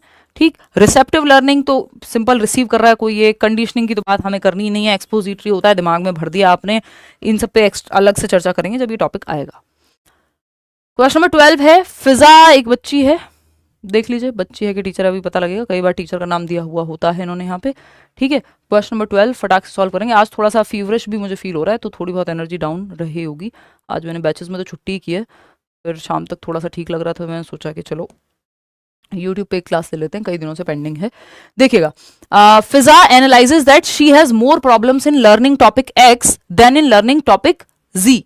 यानी एक टॉपिक एक्स है और एक टॉपिक जेड है या जी है जिसको बोलते हैं, तो टॉपिक जी आसानी से समझ आ जाता है फिजा को, लेकिन एक्स में दिक्कत होती है। यानी हो सकता है कि मैथ्स में अच्छा समझ आता हो लेकिन बच्चे को हिस्ट्री समझने में दिक्कत होती हो, या किसी चैप्टर को आसानी से समझ लेती है बच्ची और दूसरे चैप्टर में दिक्कत होती हो, ऐसा हमें होता है कई बार। ठीक, इसका रीजन क्या है? Because she is interested in topic G. उसको टॉपिक जी में इंटरेस्ट है कि भाई पेडागोजी में इंटरेस्ट आता है तो इसलिए हम आपके साथ पढ़ लेते हैं, मैथ्स में नहीं आ पा रहा है या किसी और सब्जेक्ट में नहीं आ पा रहा बाई चांस, तो इसलिए जो जिस चीज में इंटरेस्ट है वो समझ भी जल्दी आ जाती है, जिसमें इंटरेस्ट नहीं है उसमें दिक्कत होती है। ठीक, तो and is paying focused attention to it, पूरा ध्यान लगा रही है लेकिन फिर भी इंटरेस्ट जिसमें ज्यादा है उसको आसानी से समझती है। Which of the following construct describes Fiza's ability to analyse her thinking. अब ये फिजा अपने बारे में खुद बता रही है कि फिजा ने विश्लेषण किया तो उसे पता चला कि विषय जी जो है या जेड जो है वो सीखने की तुलना में विषय एक्स में अधिक समस्याएं हैं, क्योंकि वह विषय जी में रुचि रखती है और उस पर ध्यान केंद्रित हो रहा है। अब ये कौन सी टेक्निक से फिजा को पता चला कि किस वजह से, इसका रीजन जो पता लगा है कि मेरा इंटरेस्ट जो है वो एक्स सब्जेक्ट में ज्यादा है, पेडागोजी में ज्यादा है, मैथ्स में नहीं है, इसलिए मुझे पेडागोजी जल्दी समझ आती है। ये मेटाकॉग्निशन है, परा संज्ञान है। एक क्वेश्चन इस पे आता ही आता है। कॉग्निटिव कॉन्फ्लिक्ट नहीं है, इसमें कोई संघर्ष नहीं है, उसको क्लैरिटी है। उसको क्लैरिटी है कि मुझे एक्स तो समझ आता है, जेड समझने में दिक्कत है क्योंकि मेरा इंटरेस्ट जेड में नहीं है। तो मेटाकॉग्निशन है ये परा संज्ञान, थिंकिंग अबाउट थिंकिंग, अपनी स्ट्रेंथ अपनी वीकनेस के बारे में पता होना इंसान को कि भाई मुझे कहां दिक्कत होती है, कि मैं सुबह अच्छा पढ़ पाता हूं या रात को अच्छा पढ़ पाता हूं। तो ये व्यक्ति को पता होता है कि भाई पहले अगर मुझे कोई मूवी देखनी है या कुछ मौज करनी है, कुछ खेलना है, कैंडी क्रश ही क्यों ना खेलना हो, तो मेरा मन कर रहा है पहले खेल लूं, लेकिन मुझे पता है कि यार एक बार खेलने बैठे या रील देखने बैठे तो फिर पढ़ नहीं पाएंगे, तो इसलिए पहले पढ़ लेते हैं फिर रील देखेंगे। ये मेटाकॉग्निशन है कि आपको अपने बारे में पता है, you can think about your own thinking, awareness about awareness, सोच पे भी सोच पा रहे हो, स्ट्रेंथ और वीकनेस को समझ पा रहे हो, अपनी कमियों को समझ पा रहे हो। तो ये मेमोरी या कॉग्निशन नहीं, कॉग्निशन में तो थिंकिंग, रीजनिंग, प्रॉब्लम सॉल्विंग। अब ये थिंकिंग के भी अबाउट थिंकिंग है, थिंकिंग के बारे में भी सोच पा रही है कि ऐसा क्यों है, उसके बारे में भी सोच पा रही है। तो जब दो लेयर ऐड हो जाएंगे तो आप मेटाकॉग्निशन के साथ चले जाएंगे, बियॉन्ड कॉग्निशन है। क्वेश्चन नंबर 13 देखिएगा, Harvard Gardner's theory of multiple intelligence proposes that. Harvard gardener पे भी 2 से 3 क्वेश्चन अब आने लगे हैं क्योंकि असर्शन रीजनिंग के क्वेश्चन आते हैं तो उसमें कई टॉपिक मर्ज हो जाते हैं। हार्वर्ड गार्डनर ने बहुबुद्धि का सिद्धांत दिया है, इंटेलिजेंस के 8 प्रकार की बात की है। ठीक है, कोई कह रहा है कैंडी क्रश सागा, बहुत बढ़िया, फटाफट से बताइए, गले में है थोड़ी सी समस्या। Harvard Gardner's theory of multiple intelligence proposes that. Harvard gardener के बहुबुद्धि सिद्धांत का जो प्रस्ताव है वो क्या है? इन 4 ऑप्शंस में से पहला है intelligence can successfully predict academic success, यानी जो बुद्धि है वो बहुत आसानी से बता सकती है कि एकेडमिक्स में कितना अच्छा बच्चा करेगा, पढ़ाई लिखाई में कितना अच्छा करेगा, ये इंटेलिजेंस के किसी टेस्ट से पता चल जाएगा। ऐसी बात आईक्यू टेस्ट करते हैं, गार्डनर नहीं करते, क्योंकि ये कह रहे हैं बुद्धि को एक प्रकार की थोड़ी है, जो व्यक्ति अगर पढ़ने लिखने में अच्छा नहीं है तो किसी चीज में अच्छा नहीं होगा, वो बुद्धिमान ही नहीं है, ऐसा नहीं है एज पर गार्डनर। ये सब बातें आईक्यू टेस्ट करते हैं। आईक्यू टेस्ट को थोड़ा सा बहुत अच्छा नहीं मानते गार्डनर, वो कहते हैं आईक्यू कोई एकमात्र तरीका नहीं है या कोई ऐसा हर चीज के लिए एक सिंगल एंटिटी नहीं है बुद्धि कोई, कि बस एक नंबर दे दिया तो वही व्यक्ति बुद्धिमान है ना। उन्होंने पूरी तरह से नहीं नकारा है बट काफी हद तक नकारा है। इंटेलिजेंस चेंजेस ओवर टाइम, ये बात जो है गार्डनर कह रहे हैं कि एक तो इंटेलिजेंस कई प्रकार की होती है और फ्लेक्सिबल है, आपका एनवायरमेंट, आपकी ट्रेनिंग, आपका जो क्या कहेंगे एक्सपीरियंस, ये सब आपकी बुद्धि के स्तर में या अलग अलग टाइप डोमेन ऑफ इंटेलिजेंस है उसमें बढ़ावा लाता है या बढ़ोतरी लाता है। तो बुद्धि समय के साथ बदलती है, ये कह रहे हैं गार्डनर। इंटेलिजेंस इज प्रीमैरिली इनहेरिटेड, ये बात जेनेटिक्स को मानने वाले लोग कहेंगे, इन्होंने जेनेटिक्स पे उतना जोर ना देके एनवायरमेंट पे जोर दिया है। हाँ, लेकिन ऐसा नहीं है कि आईक्यू को नकार रहे हैं, ये कह रहे हैं कि आईक्यू टेस्ट जो है वो लॉजिकल एबिलिटी या लैंग्वेज एबिलिटी को ही टेस्ट कर रहे हैं। बाकी एस्पेक्ट के व्यक्ति म्यूजिक में अच्छा हो सकता है, व्यक्ति स्पोर्ट्स में अच्छा हो सकता है, व्यक्ति जो है आपका साइंस में अच्छा हो सकता है, या व्यक्ति आपका अलग अलग खुद को जानने में अच्छा हो सकता है, इंट्रापर्सनल इंटेलिजेंस उसमें हो सकती है। तो 8 प्रकार की बुद्धि की, या नेचर को समझने में अच्छा हो सकता है, तो बुद्धि कई प्रकार की हो सकती है, ये कह रहे हैं। Intelligence can be measured accurately and predicted and predicated precisely, exact आप बुद्धि को सटीक रूप से बता सकते हो एक टेस्ट के द्वारा, ये कह रहे हैं ऐसा नहीं है। जो आईक्यू टेस्ट कहते हैं वो बात इनके अनुसार सही नहीं है कि एक टेस्ट जो है पूरी बुद्धि के बारे में बता देगा व्यक्ति के, हो सकता है वो अलग अलग तरह से बुद्धिमान हो। आईक्यू टेस्ट में जनरली अगर आपका मैथ्स अच्छा है, लॉजिकल एबिलिटी अच्छी है, लैंग्वेज अच्छी है, तो आप ठीक स्कोर कर पाएंगे, अदरवाइज फिर बाकी के टाइप्स तो रह ही जाते हैं बहुत बार, ठीक। तो और वो कई बार कल्चरली बायस होते हैं आईक्यू टेस्ट, ऐसा भी होता है कि मान लीजिए अमेरिकन टेस्ट है कोई, तो अमेरिकन कल्चर के लोग उसमें ज्यादा स्कोर कर पाएंगे। तो बुद्धि समय के साथ बदलती है, यानी चेंजेबल है एज पर एनवायरमेंट। अब कोई बचपन से ही किसी को स्पोर्ट्स में डाला है तो वो बहुत कुछ वहां पे बेहतर कर पाएगा, कोई गारंटी नहीं होती। ऑफकोर्स एप्टीट्यूड सब में अलग है, जरूरी नहीं हर व्यक्ति जो है सेम फील्ड में ही अच्छा हो, वो आपको देखना पड़ेगा कि बच्चों को अलग अलग मेथड से पढ़ाया जाए कि उसके अंदर क्या क्षमता है और किस तरफ उसे भेजें। क्वेश्चन नंबर 14 है, while there exist a possibility of intra group individual differences yet most students with autism.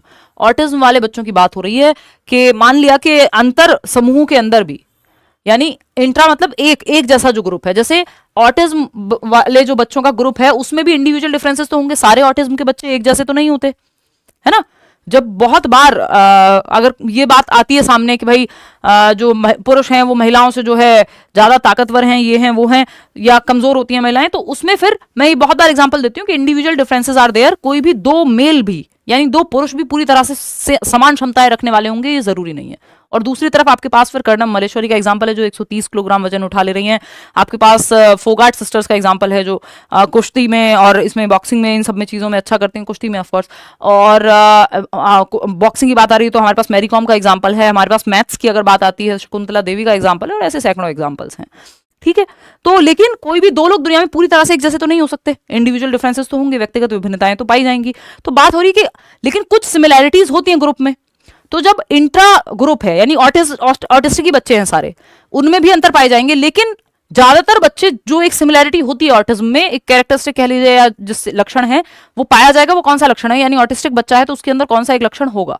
ये आपकी बात को थोड़ा बेहतर बनाने के लिए कहा गया है। अंत में पूछा बस इतना ही है कि ऑटिस्टिक बच्चे के लक्षण बता दो यहाँ पे। तो perform superior skills of imaginative play, देखो ज्यादा इमेजिनेशन में अच्छा नहीं होता, कल्पनाशील खेल में अच्छा नहीं कर पाते ऑटिस्टिक बच्चे, है ना। ये प्रिटेंड प्ले या बहुत ज्यादा इमेजिनेशन वाले काम में इनको दिक्कत होती है। Acquire advanced socio emotional reciprocity, भाई सामाजिक और भावनात्मक पारस्परिकता में बहुत अच्छे नहीं होते, बल्कि बहुत ज्यादा इनको सोशलाइज करने को कहा जाएगा तो दिक्कत होगी। ऑटिस्टिक बच्चा, आपने आई थिंक ऑटिज्म का ही एक उदाहरण है माय नेम इज खान में, तो वो ज्यादा आई कांटेक्ट भी नहीं करते, बार बार रिपीटेटिव होते हैं ऑटिस्टिक बच्चे, ठीक है ना। ये कई सारी डिसेबिलिटीज में से जो आपके हाँ लर्निंग डिफिकल्टीज हैं उनमें से एक है, ऑटिज्म हुआ, एडीएचडी हुआ। डिमॉन्स्ट्रेट एडवांस्ड कम्युनिकेशन स्किल्स, अभी जो सितारे जमीन पर मूवी आई थी आमिर खान की, उसमें भी ये बात कही गई है ना, ऑटिस्टिक बच्चे भी दर्शाए गए हैं। तो डिमॉन्स्ट्रेट एडवांस्ड कम्युनिकेशन स्किल्स, इनको कम्युनिकेट करने में तो दिक्कत होती है, बार बार रिपीट करते हैं अपनी बातों को, आई कॉन्टेक्ट नहीं करते, तो सोशियो इमोशनल कनेक्शन में भी इनको दिक्कत होती है। तो एक ही ऑप्शन बचता है, express strict adherence to routine और स्टेप्स, यानी दिनचर्या या चरणों को सख्ती से पालन करते हैं। मतलब इनका जो टाइम टेबल है या इनका जो रूटीन है, अगर उसमें थोड़ा भी चेंज आता है तो इनको बल्कि दिक्कत होती है कि रूम में भी अगर टेबल एक जगह लेफ्ट में रखी हुई थी उसको राइट में लगा दिया, तो ऑटिस्टिक बच्चों को दिक्कत होती है अगर रूटीन में चेंज आता है या फिर सराउंडिंग में चेंज आता है, आसपास के लोग नए आ जा रहे हैं, तो वो उसको दिक्कत होती है।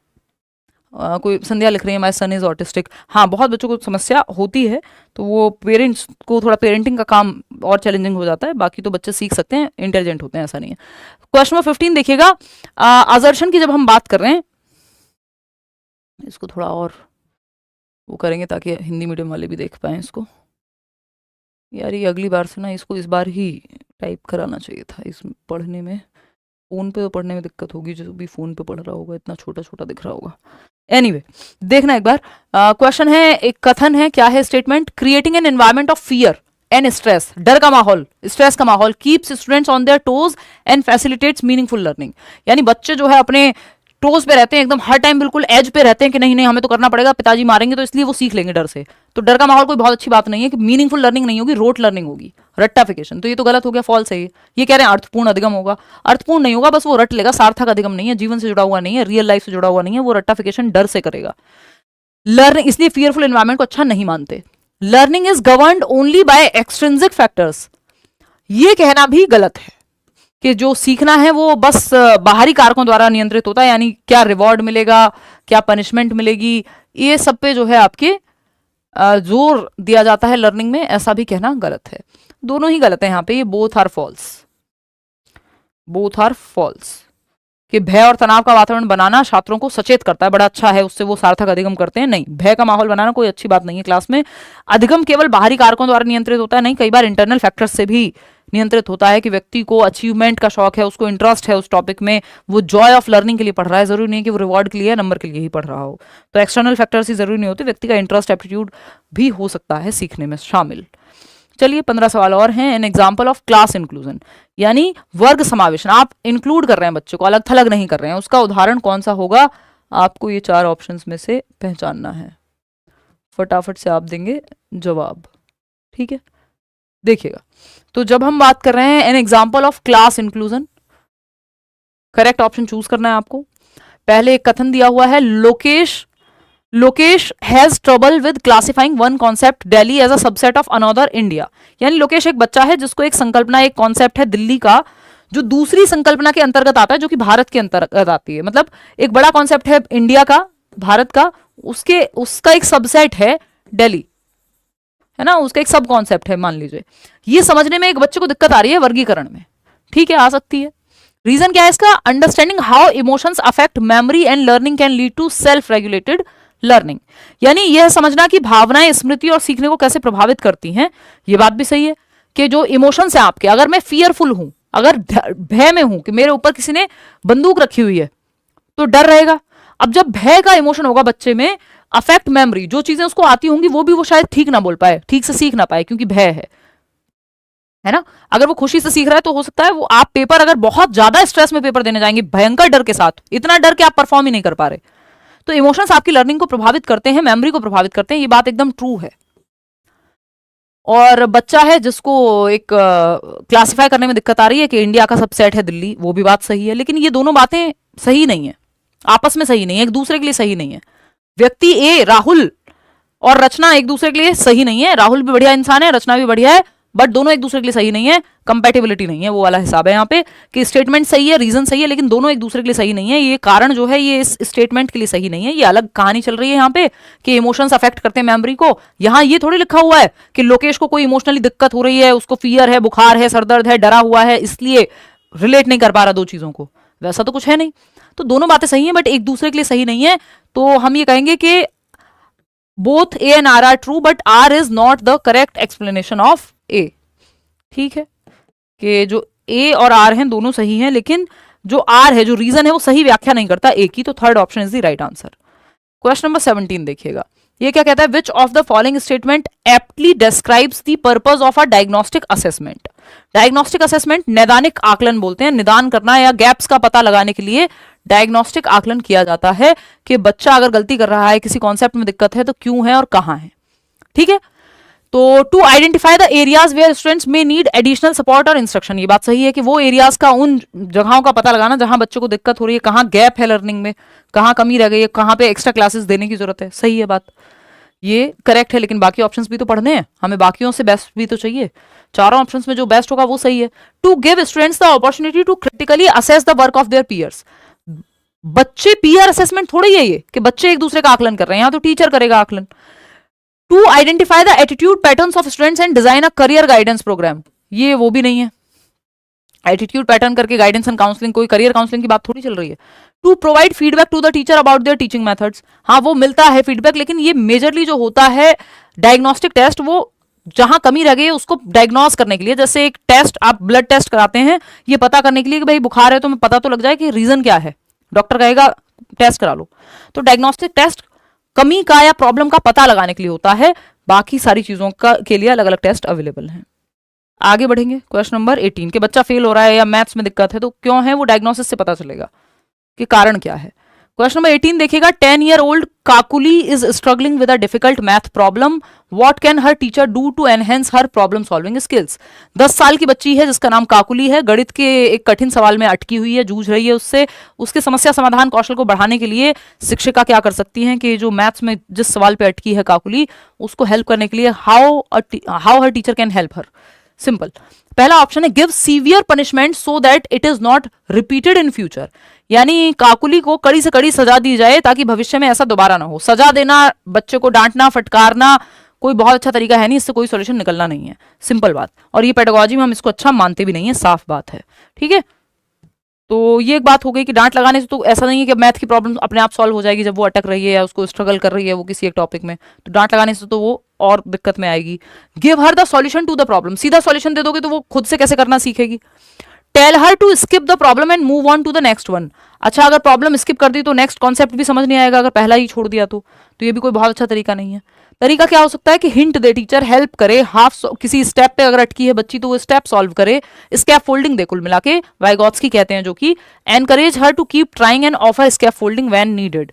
जहां जरूरत पड़े कोशिश करते रहने के लिए उसे प्रोत्साहित करें और जरूरत पड़ने पर आलमन प्राप्त करें। इसको पाड़ कह देते हैं, हिंदी में कई नाम है, इंग्लिश में सिर्फ आपका पाड़ ढांचा। टेम्परेरी हेल्प है बेसिकली ये कि बच्चा किसी स्टेप पे अटका तो उसको स्कैप फोल्डिंग दे दी, टेम्परेरी हेल्प दे दी कि वो स्टेप जो है सॉल्व कर दिया, हिंट दे दिया, कोई हाफ सॉल्व प्रॉब्लम दे दी, तो ये इससे क्या मदद हो जाती है बच्चे की, फिर वो आगे बढ़ जाएगी। जिस स्टेप पे अटकी है वहां हेल्प कर दो बजाय कि पूरा सवाल खुद से करने के। अस्थाई मदद कहते हैं हिंदी में। जीन पियाजे परसीव्स डैश, ये अच्छा सवाल है। जीन पियाजे perceives dash to be dash, वही Lev Vygotsky believes dash to be dash. तो जीन पियाजे किसकी बात करते हैं भाई? ईगो सेंट्रिक स्पीच की। इसकी ईगो सेंट्रिक स्पीच, यानी बच्चा जब खुद से बोल बोल के बातें कर रहा है तो वो ईगो सेंट्रिक है, सेल्फ सेंटर्ड है, ऐसा पियाजे कहते हैं। To be what? Ego centric speech दो जगह दिख रही है, बाकी प्राइवेट स्पीच हटा दो, वाइगॉत्स्की की बात कर रहे हैं प्राइवेट स्पीच की, वो आगे आएगा। तो ego centric speech yes, a sign of cognitive immaturity या फिर effective in self regulation. Self regulation की बात तो वाइगॉत्स्की करते हैं, तो ये कॉग्निटिव इमेच्योरिटी का साइन है, CI लिख दिया है मैंने।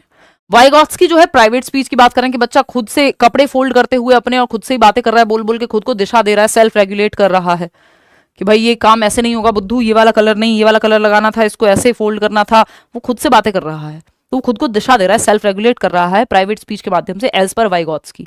बट यही प्राइवेट स्पीच पियाजे कहते हैं कि वो कॉग्निटिवली उतना मेच्योर नहीं है अभी, तो वो खुद से बोल बोल के बातें कर रहा है, जो कि जिसका कोई बहुत ज्यादा इस्तेमाल यहाँ नहीं है, कॉग्निटिव इमेच्योरिटी का साइन है। तो बी ऑप्शन ये सही हो जाता है यहाँ पे, बाकी कोई और ऑप्शन बचता ही नहीं है। ठीक है, इसको और डिटेल में डिस्कस करेंगे जब हम पियाजे वाइगॉत्स्की के क्वेश्चंस अलग से कर रहे होंगे। ठीक है, universal design for learning does not involve, UDL बोलते हैं इसको, जो हम डिस्कस कहाँ करते हैं? चाइल्ड सेंटर्ड एजुकेशन में करते हैं, इंक्लूसिव एजुकेशन में करते हैं। तो UDL जो है universal design for learning does not involve, क्या नहीं आता UDL में?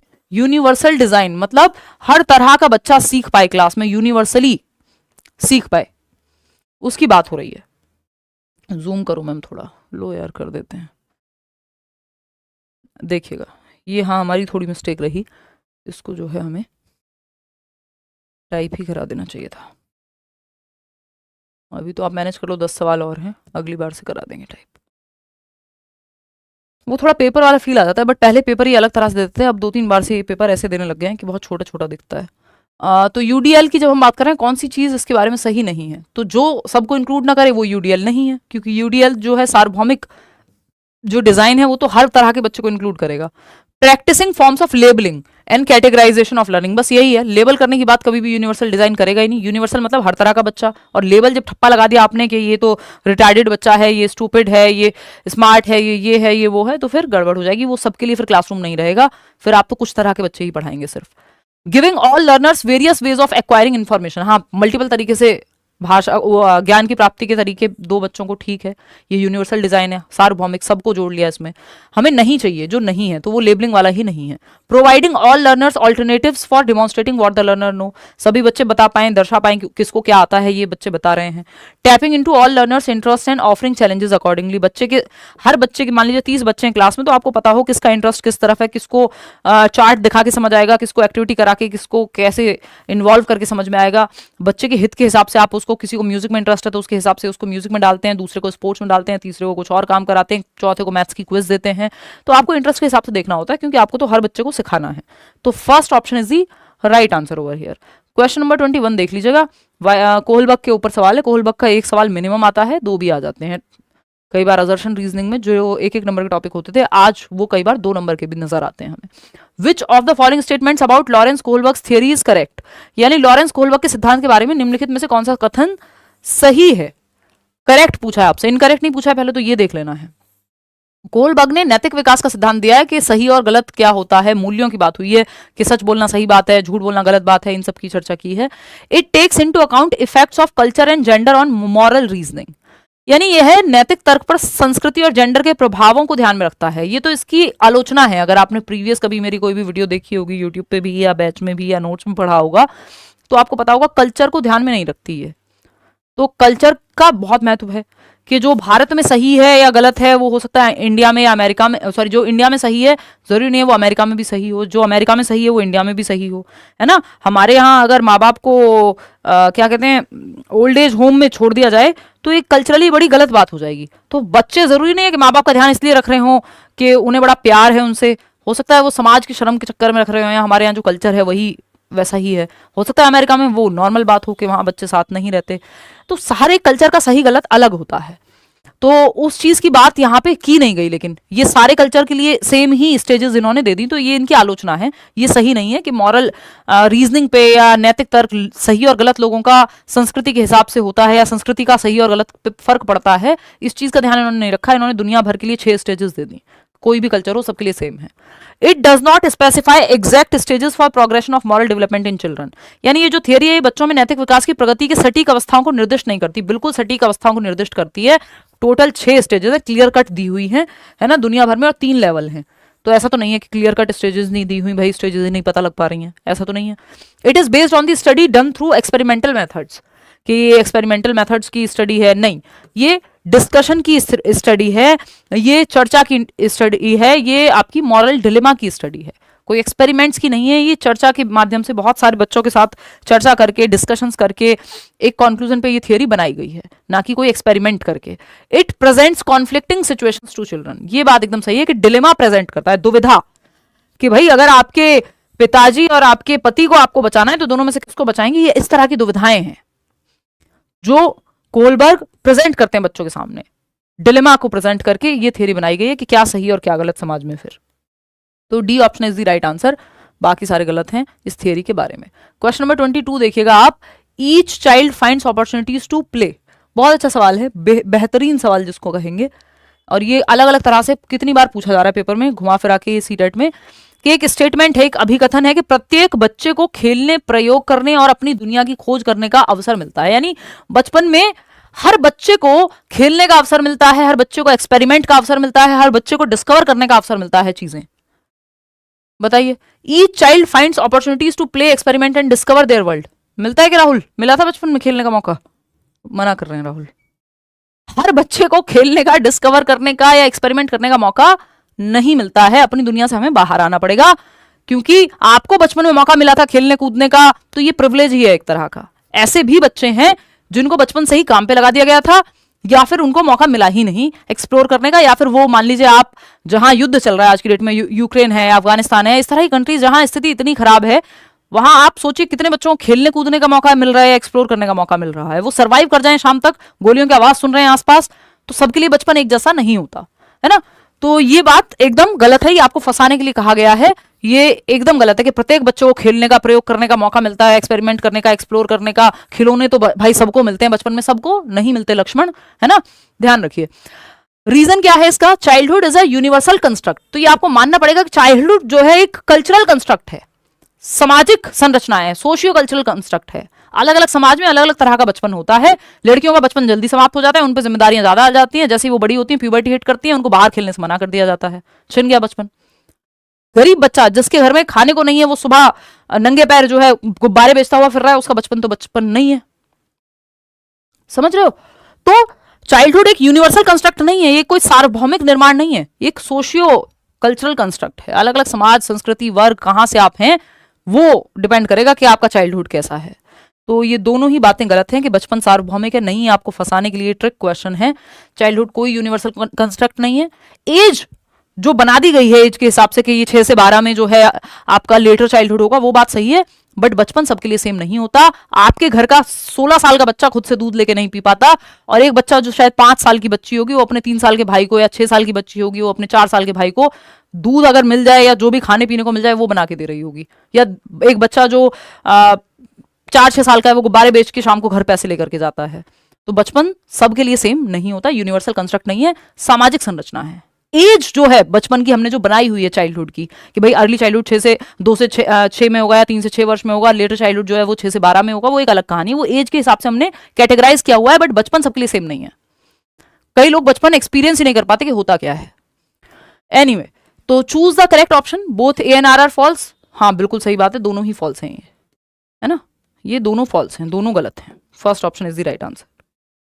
आगे बढ़ेंगे, क्वेश्चन नंबर 23 देखिए। 23वां सवाल क्या कहता है, which of the following is an example of a question that promotes analytical thinking. एक क्वेश्चन जरूर आता है थिंकिंग पे, चाहे वो एनालिटिकल थिंकिंग हो, चाहे वो डाइवर्जेंट थिंकिंग हो। बेसिकली ये क्वेश्चन ऐसा होता है जो आपको कहे कि ओपन एंडेड सोचो, सारी दिशाओं में सोचो, उसकी बात करता है ये जो आपका क्वेश्चन है। तो एनालिटिकल थिंकिंग की, अब आपको सिंपल, इसमें एक सिंपल ट्रिक होती है जहां व्हाट व्हेन वाले क्वेश्चन नहीं, वन वर्ड वाला नहीं आपको चूज करना, जिसमें सोचना पड़े चारों दिशाओं में, वो ऑप्शन सही होगा यहाँ पे। तो निम्न में से कौन सा एक ऐसे प्रश्न का उदाहरण है जो विवेचनात्मक सोच, एनालिसिस, के फेल हुए पिछली बार सीटेट में तो क्यों हुए, क्या कारण थे, कहां पढ़ाई गलत की, कहां मेहनत कम की, रिवीजन कम किया, अच्छा इस वाले सब्जेक्ट में नंबर कम आए। तो आप पार्ट्स में तोड़ के देख रहे हैं, पूरा इसको खोल के देख रहे हैं, गड़बड़ है कहां, तो ये एनालिसिस लगेगा इसमें। तो who was the leader of Germany during world war 2, तो वन वर्ड आंसर दे दोगे, कोई फायदा नहीं होगा, इसमें कहां एनालिसिस लग रहा है। द्वितीय विश्व युद्ध किस वर्ष समाप्त हुआ था, ये भी वन वर्ड आंसर है, सीधा एक ईयर बता दोगे। Which countries were directly involve, ये भी फैक्चुअल आंसर है, इसमें कोई एनालिसिस नहीं लग रहा कि कौन इन्वॉल्व था, आप बता दो, ये 4 लोग थे भाई, है ना, ये कंट्रीज थी। फोर्थ ऑप्शन ही बचता है, विच factors contributed the outbreak of world war 2, वो कौन से कारण थे जिनकी वजह से द्वितीय विश्व युद्ध के फैलने में किन कारकों का योगदान था, वो कारण क्या थे, अब यहां पे एनालिसिस लगेगा, है ना। हम कहते हैं कि 1857 की क्रांति में फिर वो कहां से हमें आजादी कैसे मिली, कहां से शुरू हुआ था, क्या कहानी थी, तो वो पूरा एनालिसिस लगेगा, आपको उसमें सोचने में मजबूर होना पड़ेगा, वन वर्ड आंसर नहीं मिलेगा कोई। तो इसी तरह से जो दिशाओं में सोचना पड़ेगा, एनालिसिस करना पड़ेगा, वो फोर्थ ऑप्शन में कि कौन से फैक्टर्स थे। फिर आते हैं नेक्स्ट क्वेश्चन नंबर 24 पे और देखते हैं क्या कहते हैं कवि। While engaging students who are visually challenged, यानी जब आप उन बच्चों को एंगेज कर रहे हैं जो विजुअली चैलेंज हैं, दृष्टि बाधित हैं, जिनको देखने में समस्या है, टीचर्स शुड यूज डैश, तो ब्रेल लिपि या टेक्टाइल मटेरियल, इन दोनों में से कोई एक होगा। विच डैश, तो फ्रीक्वेंसी मॉड्यूलेटेड ट्रांसमिशन डिवाइसेस, ये ऑडिटरी दिक्कत थोड़ी है, टच और फील मटेरियल यूज करना होता है, तो ब्रेल लिपि का इस्तेमाल किया जाएगा। टेक्टाइल मटेरियल जिसको टच और फील करके पढ़ा जाता है। ब्रेल लिपि 6 डॉट्स पे आधारित होती है, लुई ब्रेल ने बनाई थी, सिंपल है। आगे बढ़ेंगे क्वेश्चन नंबर 25 पे। You are a teacher who wants to encourage your students to think critically and creatively, आप एक टीचर हैं जो चाहते हैं कि आपके जो बच्चे हैं, आपके जो स्टूडेंट्स हैं, वो दिशाओं में सोचें, कुछ नया सोचें, हर एक पक्ष को सोचें, क्रिटिकली सोचें, फैक्ट क्या है, ओपिनियन क्या है, हर पहलू से सोच पाएं और कुछ नया भी सोच पाएं, क्रिएटिव सोच पाएं। तो आपको क्या करना होगा, कौन सी स्ट्रेटेजी जो है सबसे अच्छी रहेगी, लेक्चर देना। उनको लेक्चर करने से क्रिएटिविटी नहीं आती। एक प्रोजेक्ट दे देंगे जिसमें बच्चे मेमोराइज करें, रट्टाफिकेशन करें, ये भी बेकार है। बच्चा जहां एक्टिव है वो ऑप्शन बेस्ट है पेडागोजी में, सिंपल रूल है अपना। Providing students with open ended questions to come up with their own solutions, खुद के सॉल्यूशन, ओपन एंडेड क्वेश्चन जहां दिशाओं में सोच पाए बच्चा, कोई वन वर्ड आंसर ना हो, ये बात सही है। Giving students multiple choice question में तो एक चूज कर लेंगे, उसमें क्या क्रिएटिविटी लगी बच्चे की और क्या डाइवर्जेंट थिंकिंग लगी, है ना, और क्या क्रिटिकल थिंकिंग लगी, कि अलग अलग दिशाओं में तो वो सोच ही नहीं पा रहा, जरूरत ही नहीं है। 4 में से एक ऑप्शन सही होगा, क्या अलग दिशाएं, है ना। तो आपको अलग अलग दिशाओं में सोचने वाले जवाब देने हैं। क्वेश्चन नंबर 26 देखिएगा। विच of the following is an example of assessment for students learning, यानी निम्न में से कौन विद्यार्थियों में सीखने के लिए आकलन का एक उदाहरण है। Assessment for learning, assessment of learning, for learning, as learning. For learning, सीखने के लिए आकलन का उदाहरण। पहला ऑप्शन है a rubric given to the students at the beginning of a project outlining what they need to do to achieve a certain grade, यानी एक परियोजना की शुरुआत में छात्रों को दिया गया रूब्रिक, यह रेखांकित करते हुए कि उन्हें एक निश्चित ग्रेड प्राप्त करने के लिए क्या करना चाहिए, बताइए। शुरुआत में एक रूब्रिक दिया जा रहा है, एक स्टैंडर्ड पैमाना दिया जा रहा है कि वो अब एक प्रोजेक्ट की शुरुआत में कि उनको कितना आता है, कैसे करेंगे वो। अब final exam that covers, final exam of learning का उदाहरण होता है कि एंड में जो एग्जाम हो रहा है, असेसमेंट फॉर का नहीं। A quiz and brainstorming at the beginning of class to check for prior knowledge, तो ये आपका कई बार डायग्नोसिस के लिए यूज हो सकता है, हालांकि ये ऑप्शन हो सकता था, इतना खराब ऑप्शन ये नहीं है। A standardised test used to compare students across the country, standardised test तो ऑफ लर्निंग का उदाहरण है, एसए का पार्ट हो जाएगा, फाइनल एग्जाम भी एसए का पार्ट हो जाएगा, सबमिटिव असेसमेंट का, ना कि एफए का। और असेसमेंट फॉर लर्निंग एफए का पार्ट है, रचनात्मकता का, फीडबैक के लिए यूज होगा, है ना, या फिर ड्यूरिंग टीचिंग लर्निंग प्रोसेस होगा। तो ड्यूरिंग टीचिंग लर्निंग प्रोसेस देखेंगे तो क्लास शुरू होने से पहले एक रूब्रिक, एक सेट पैमाना दिया है, तो वो ज्यादा बेहतर है। हालांकि क्विज भी दी जा सकती थी, लेकिन इन्होंने क्विज को जो है ऑफिशियल आंसर की में माना नहीं है कि चेक फॉर प्रायर नॉलेज, तो इसको डायग्नोसिस के रूप में इन्होंने देखा है। तो कई बार ऐसा होता है कि बहुत क्लोज होते हैं दो ऑप्शन पेडागोजी में, तो जो ऑफिशियल मान ले वही सही है। फिर इस पर और लंबी चर्चा जब करेंगे, जब हम असेसमेंट क्वेश्चन अलग से कर रहे होंगे। तो ए ही है इसका ऑप्शन, इसमें कोई भी दो राय नहीं है, यही ऑफिशियल भी है और ऑफिशियल के साथ ही आपको चलना होता है। गलत नहीं है ये, पूरी तरह से इसको गलत नहीं कह सकते, मतलब ऐसा नहीं कह सकते कि आंसर नहीं हो सकता, बिल्कुल हो सकता है। फिर अगेन ये आपका असर्शन और रीजन वाले क्वेश्चंस आपके सामने हैं। As compare to boys girls have an innate tendency, अच्छा सवाल है, इसमें फंसेंगे आप लोग, है ना, इसमें फंसेंगे आप लोग। देखिएगा एक बार, पढ़ पा रहे होगे, मैं ऐसी उम्मीद जता रही हूँ, नहीं तो थोड़ा सा और जूम कर सकते हैं हल्का सा, देखना एक बार, हाँ पढ़ लोगे अभी तो आप।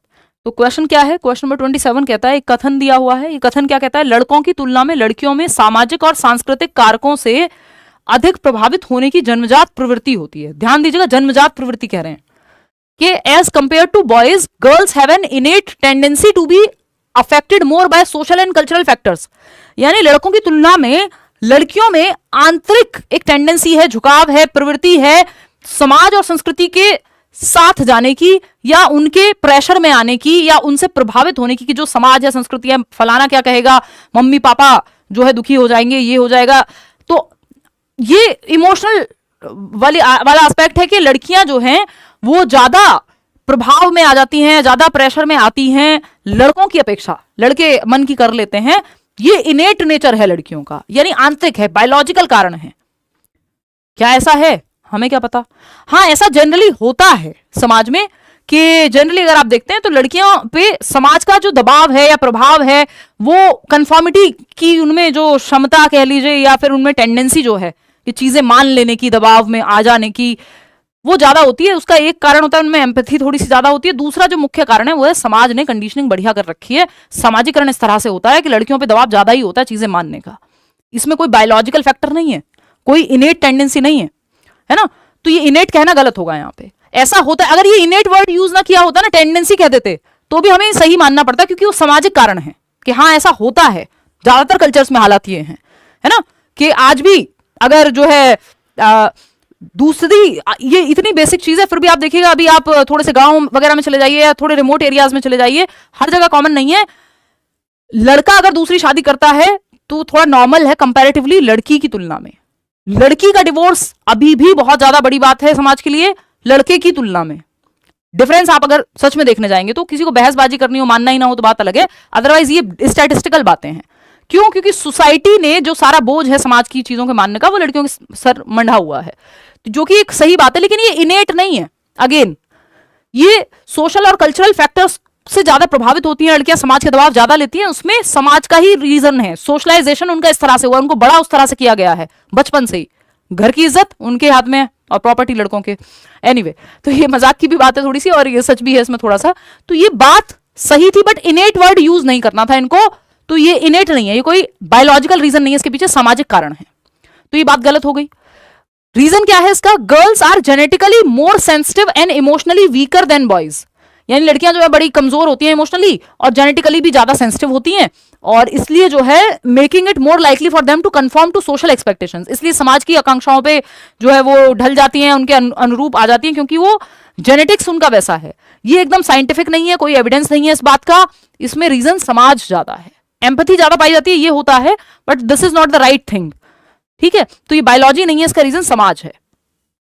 तो both A and R are false, दोनों ही गलत हैं, क्योंकि ये इनेट नहीं है। ये बात सही थी, बस इनेट नहीं है इसका कारण कि लड़कियां जो है समाज के सामने ज्यादा झुकती हैं, क्योंकि उसमें समाज का ही रोल है, वो कोई बायोलॉजी का रोल नहीं है उसमें। क्वेश्चन नंबर 28, ये क्या कहता है?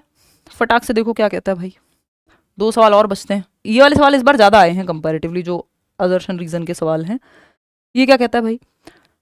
क्वेश्चन नंबर 28 कहता है, 12 साल की बच्ची है अमाना, 12-year-old Amana gets scared every time the teacher asks her to answer or solve the maths problems on the blackboard because she fears that the teacher will scold her and she would be embarrassed. यानी 12 साल की अमाना जो है वो हर बार डर जाती है जब भी उसके मैथ्स टीचर उसको कहते हैं बेटा बोर्ड पे आके सवाल सॉल्व करो, क्योंकि उसको ये डर है कि उसने गलती की तो टीचर जो है डांट लगाएंगे। रीजन क्या है इसका? When students feel unsafe and anxious, their learning is adversely affected. तो जब छात्र असुरक्षित और चिंतित महसूस करते हैं तो उनकी शिक्षा पर प्रतिकूल प्रभाव पड़ता है।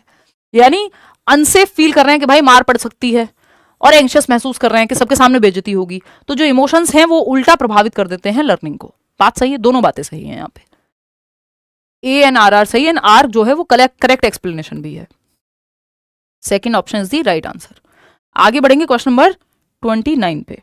अ teacher wants to enable meaningful and analytical learning in her classroom by providing opportunities for students to connect their prior knowledge to new concept। Basically जो प्रीवियस नॉलेज है, जो ओल्ड नॉलेज है, जो पहले से आता है बच्चे को या पहली क्लास में जो सीखा है, उसको जो नया कॉन्सेप्ट सिखाया जा रहा है, यानी 6th क्लास में जो पढ़ा था उसमें कुछ नया जोड़ा जा रहा है 7th में, या पिछली क्लास में जो पढ़ा था उसमें कुछ नया जोड़ा जा रहा है नेक्स्ट क्लास में।